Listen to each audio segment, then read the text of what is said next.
Okay hello, एक बार फिर स्वागत है आपका यूनिक एस एकेडमी बाय गुलफाम अली राजी में। तो इजराइल फ़िलिस्तीन समस्या पर ये हमारी आज अंतिम वीडियो है। इससे पहले हम 4 या 5 वीडियो बना चुके हैं। आज क्या एक साथ ही लगे हुए हैं, ठीक है ना। सारा रिसर्च करके कोशिश की गई है कि आपके पास ऑथेंटिक चीज़ें लाई जाएँ, और इसको बनाते बनाते मेरी हवाज़ी बैठ गई है, मैं थक गया हूँ। तो आपसे मुझे अगर कोई तोहफ़ा चाहिए तो ये चाहिए कि आप मेरी वीडियो को ज़्यादा से ज़्यादा सब्सक्राइब करें, लाइक करें और शेयर करें।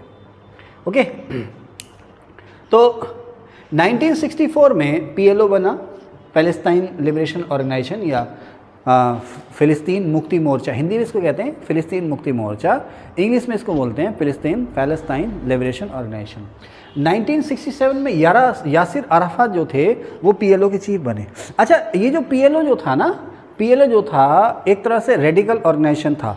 रेडिकल ऑर्गेनाइजेशन का मतलब, इसका मतलब ये था कि बम बंदूक यानी कि हिंसा या आतंक का सहारा लेकर के अलग स्वतंत्र फ़िलिस्तीन देश को वापस पाना चाहता था, या यहूदियों को इस्राएल से भगाना चाहता था। इसका मकसद ये था। अब इसको बनाने में या बनवाने में जो दूसरे आसपास के मुस्लिम जो देश थे उनका पूरा सहयोग रहा था। अब PLO का या फ़िलिस्तीन मुक्ति मोर्चा जो है, या यासिर अराफात का जो ज़्यादा से ज़्यादा असर रहा उनके जीवन भर, वो रहा वेस्ट बैंक में या पश्चिमी तट और इसके आसपास के इलाकों में। ठीक है, आगे चलते हैं। 1970 में जो मिस्र के राष्ट्रपति हैं गमाल अब्देल नासिर, उनका देहांत हो गया। ऐसा कहा जाता है कि 67 में जो मिस्र बुरी तरह से हारा था इजराइल से, उसका सदमा उन्हें बर्दाश्त नहीं हुआ, उनकी मौत हो गई 70 में। हार्ट अटैक हुआ था, 70 में उनकी मौत हो गई। उनकी जगह अब जो मिस्र के प्रेसिडेंट बने वो बने अनवर सादात। इन्हीं के रहते 1973 में जो योम किपुर वार था वो हुआ था। अब योम किपुर वार में भी मुस्लिम सेनाएं जो थी इजराइल से पार ना पा सकी। अब अनवर सादात की समझ में ये आ चुका था कि भाई इजराइल का वजूद अब ख़त्म नहीं किया जा सकता, लड़ झगड़ के इजराइल का वजूद ख़त्म नहीं किया जा सकता। इजराइल से लड़ने झगड़ने का मतलब है अपना ही नुकसान करना। तो इन्होंने अमेरिका की मध्यस्थता में, अमेरिका भी चाहता था यहाँ पर अब शांति हो जाए, तो अमेरिका की मध्यस्थता में यहाँ पर बातचीत शुरू होने लगी। 1979 में अनवर सादात ने इजराइल की यात्रा की, माहौल बना। उसके बाद 1979 में ही अमेरिकी राष्ट्रपति जिमी कार्टर की मध्यस्थता से इजराइल और मिस्र के बीच बातचीत हुई, एक समझौता हुआ जिसे हम कहते हैं कैंप डेविड समझौता। एक्चुअली कैंप डेविड जो है ये अमेरिकी प्रेसिडेंट का एक रिसोर्ट था, यानी कि उनकी आरामगाह, ऐशगाह थी। ठीक है ना, कैंप डेविड में ये मिले, यहाँ पर समझौता हुआ, तो उसी को हम कहते हैं कैंप डेविड समझौता। इस कैंप डेविड समझौते में ये हुआ कि इजराइल ने मिस्र को मान्यता दे दी और मिस्र ने इजराइल की स्वतंत्रता को मान्यता दे दी। दोनों ने एक दूसरे का वजूद जो है वो स्वीकार कर लिया, एक बात।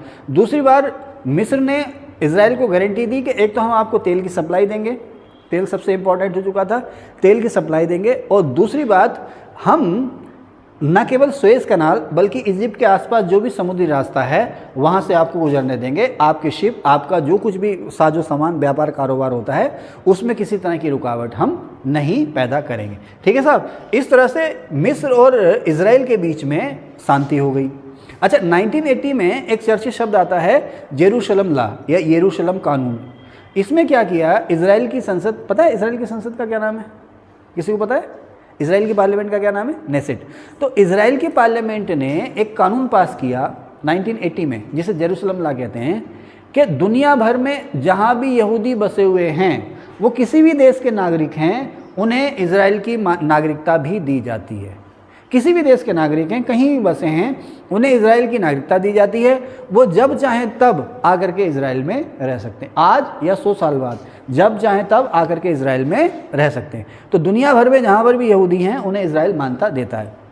इससे अरब लोग जो थे वो चौकन्ने हुए। अच्छा, अब अभी हमने बात की थी PLO की, ये फ़िलिस्तीन लिबरेशन ऑर्गेनाइजेशन की। PLO के नेता यासिर अराफात और इजराइल के बीच नॉर्वे की राजधानी ओस्लो में एक समझौता हुआ जिसे ओस्लो अकॉर्ड कहते हैं। इसमें क्या था कि इजराइल ने PLO को मान्यता दी और PLO ने, यासिर अराफात ने इजराइल को मान्यता दे दी। दरअसल यासिर अराफात के भी समझ में आ चुका था कि हथियारबंद क्रांति से इजराइल से लड़ना अब असंभव है, तो जो मिल रहा है, जितना मिल रहा है उसको ले लो, आगे उसके लिए और आगे, और अगर कुछ ज़्यादा चाहिए तो उसके लिए बाद में संघर्ष करेंगे। तो इन दोनों के बीच में ओस्लो में समझौता हुआ। यासिर अराफात ने इजराइल को मान्यता दे दी, इजराइल ने PLO या यासिर अराफात को मान्यता दे दी।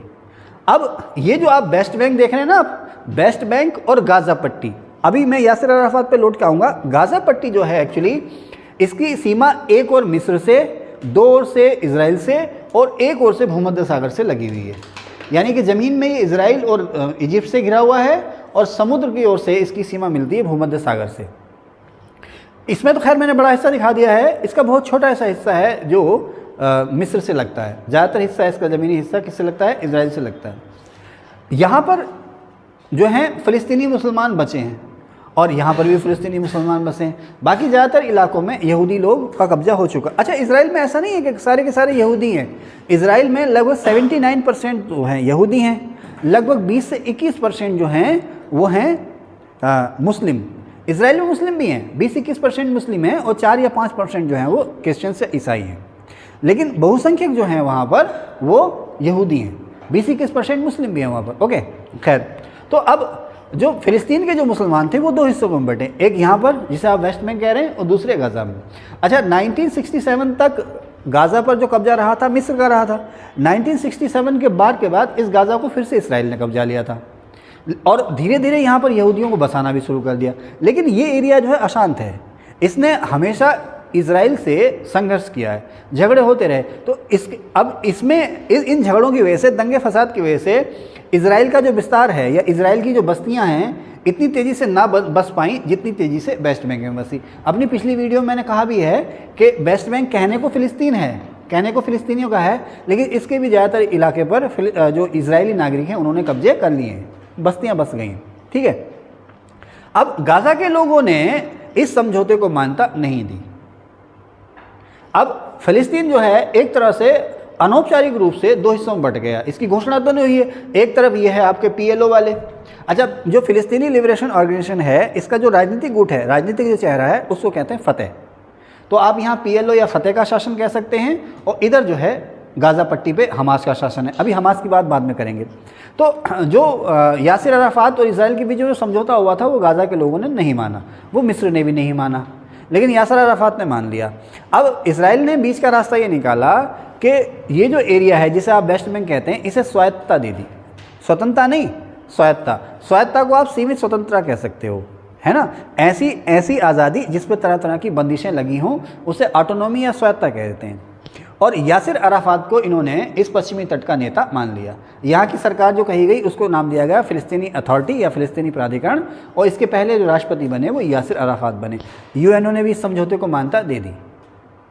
UNO ने फ़िलिस्तीन को एक स्वतंत्र देश के रूप में मान्यता नहीं दी है, लेकिन UNO फ़िलिस्तीन का प्रतिनिधि UNO में जाता है। ओके, अब ये सिलसिला आगे चलने लगा कि शांति हो गई है, लेकिन इसी बीच यहाँ पर हमास का उभार होता है। कहाँ पर?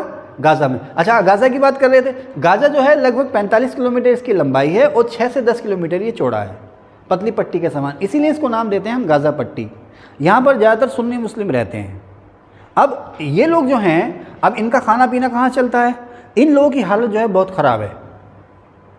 इनको आप खैर मैं क्या मिसाल दूँ, मैं टीचर भी हूँ, तो मैं इनकी आप ऐसे मिसाल दे सकते हैं कि जैसे कि ना स्टेटलेस सिटीजन गाज़ा में है, इजराइल इन्हें अपना नहीं मानता, इजिप्ट इन्हें अपना नहीं मानता, चारों तरफ से रास्ता बंद है।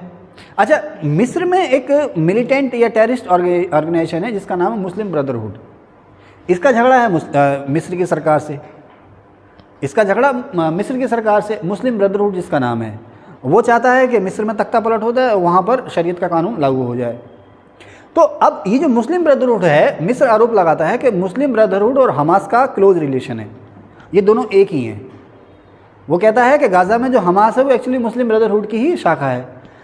मिस्र अपना बॉर्डर नहीं खोलना चाहता क्योंकि उसे डर है कि मुस्लिम ब्रदरहुड के और हमास के आतंकी दोनों मिलकर के मिस्र की एकता और सुरक्षा और अखंडता के लिए खतरा पैदा ना कर दें।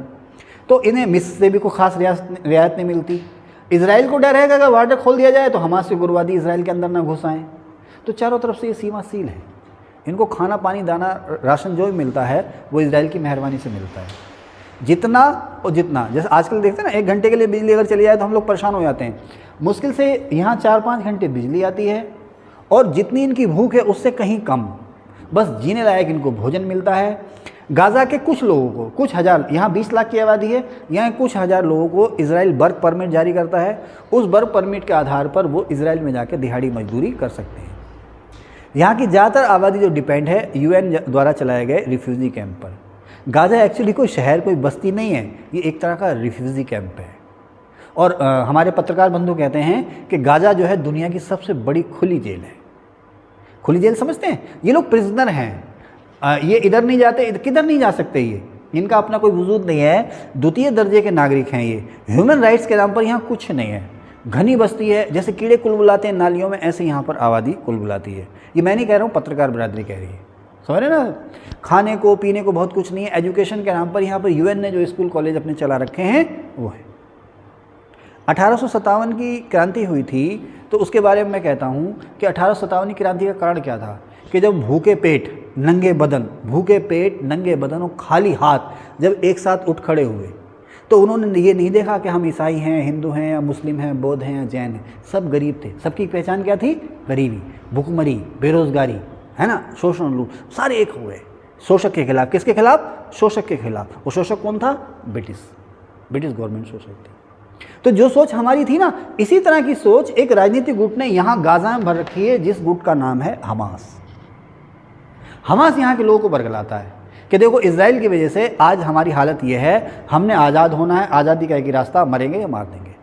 और वो ऐसी लोगों में भावना भरी कि आप देखें 7 अक्टूबर को कैसे लोग पैराग्लाइडिंग से कैसे कैसे बॉर्डर पार करके, उन्हें अपनी जान माल का कोई पता नहीं, हज़ारों लोग मिलिटेंट वहाँ पर घुस गए। उन्हें पता है वहाँ जाएंगे इजरायली फ़ौज मारेगी, है ना। इसके बारे में अब ये हमास का टारगेट क्या है, इन फ्यूचर क्या होने वाला है, कैसे होना, इसके बाद किसी और क्लास में किसी और वीडियो में करेंगे। इसको कंक्लूड करते हैं, ठीक है ना। तो अब हमास जो बना 1987 में बना, और इसने ना तो कैंप डेविड समझौते को मान्यता दी, ना इसने पीएलओ और इसराइल के बीच में जो ओस्लो अकॉर्ड हुआ था उसको मान्यता दी। उसने कहा भाई हम इस समझौते को नहीं मानते। हमास वाले जो है इजराइल के वजूद को ही नहीं मानते। वो कहते हैं इजराइल कोई है ही नहीं।